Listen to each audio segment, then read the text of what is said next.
Today, I want to show you a different way to look at fighting and martial arts. Not a collection of techniques, but a new lens, a framework. It starts with one idea. A fight is not two athletes taking turns making decisions. A fight is one system, two bodies coupled so tightly that you cannot explain what one does without looking at the other. Sports scientists call this an interpersonal synergy. And so once you see the fight as one system, everything about it becomes readable. Here's the core of the lens.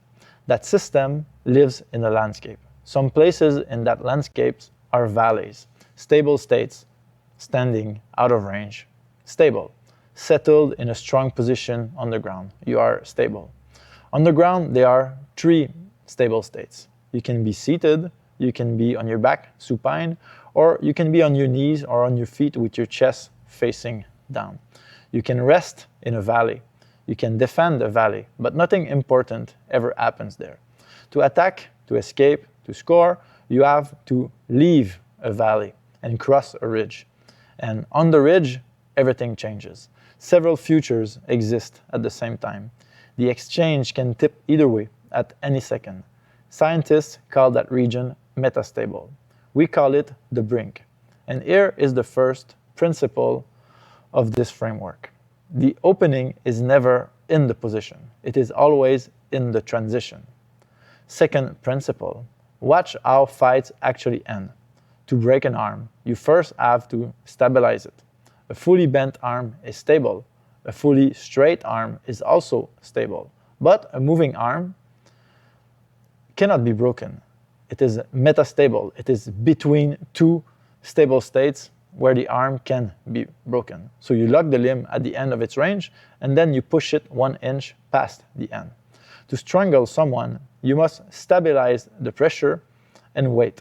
Even to finish with strikes on the ground, you must pin your opponent first. So, on the ground, attack is a double game. You must destabilize their base, and you must stabilize whatever you are trying to hit, strangle, or break.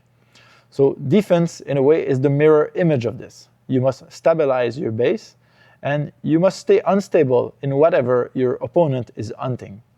You have to keep it moving. You have to keep it changing. Standing, the ending flips. The knockout is not imposed stability. It is a collapse that your opponent never recovers from. On the ground, you finish by stabilizing. On the feet, you finish by destabilizing. Same landscape, but two opposite endings. Now, why does this matter to our training? Because in 2019, researchers in sports medicine reviewed the science of combat sports, and they pointed out something uncomfortable. In training, partners usually cooperate without even knowing it. They keep safer distances, they settle into stable rhythms, they basically avoid the metastable zone, which is exactly where skilled athletes must develop. They gave that skill a name, Brinkmanship, the ability to act on purpose at the limits of your own capacities. You cannot learn that from a technique video. A technique is a story about a problem somebody else already solved. Skill is solving the problem that is happening to you right now at the brink.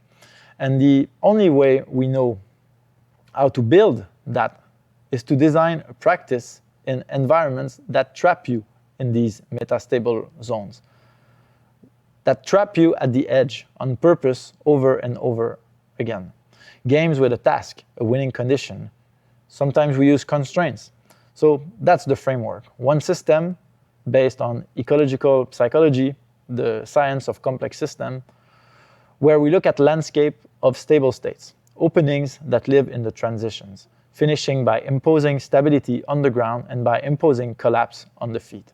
And a skill, brinkmanship, that you can train in Jiu-Jitsu, MMA, grappling, and kickboxing. The words never change, only the landscape does. So basically, that's the framework.